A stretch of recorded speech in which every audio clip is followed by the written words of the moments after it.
was about cupping.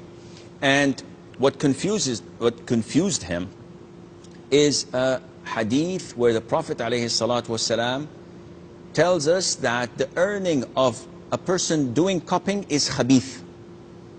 And there is a hadith where one of the companions, may Allah be pleased with them all, bought a slave who was a professional cupper, and he took his instruments that he does the cupping with and he broke them.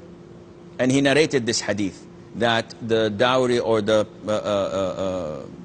money that a prostitute takes is khabith, and the money that a soothsayer takes is khabith, and also the money of a person who does cupping.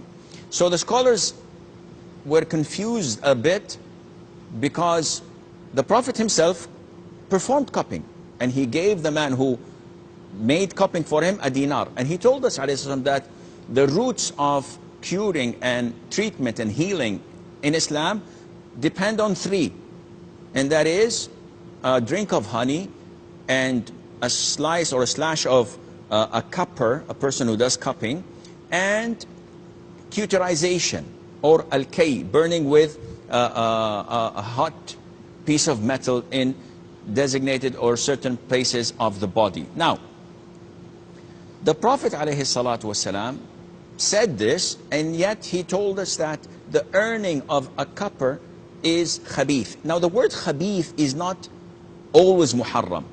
It's not always forbidden. So with the soothsayer, with the prostitute, it is definitely forbidden. And it is not good. It's evil. But when it comes to a person who does cupping, we have to understand it that it is not good. Not that it is not permissible. It is not good. It's like eating garlics and onions. It has lots of benefits. Yet the Prophet described them ﷺ by being khabithatan. They're khabith in the sense that their smell are repelling and they annoy people. So you're not permitted when you eat garlic or onions to go and attend prayer in the masjid, because you would annoy others. You would harm them. So the word khabith does not always mean that it is forbidden. And so it is the same with this hadith. Then why did the companion break these tools? Simply because at the time of the Prophet ﷺ, cupping was done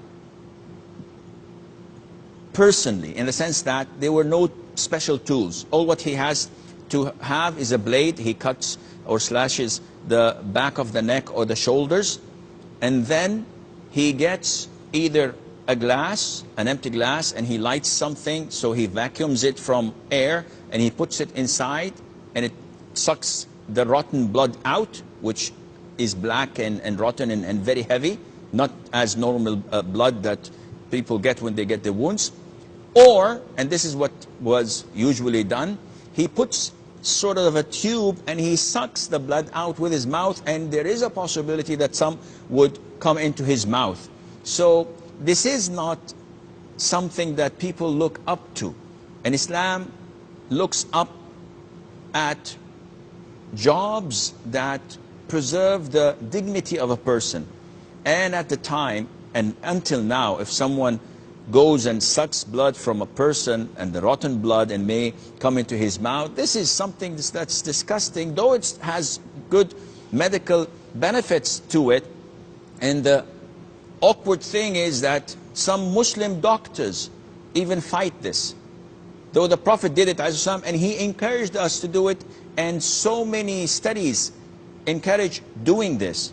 Yet some so-called Muslim doctors in the lands of Islam still fight it and oppose it, and they close all clinics that have this beautiful sunnah being practiced. Yes, you can govern it, you can put regulations to it, but you don't have the right to stop such a treatment. Therefore, I hope this answers your question. Nowadays, is the earning of a cupper still looked down at? Well, I don't think so, because the majority of those who do cupping nowadays are professional doctors. So everything is sterilized, everything is clean and up to date, and Allah knows best.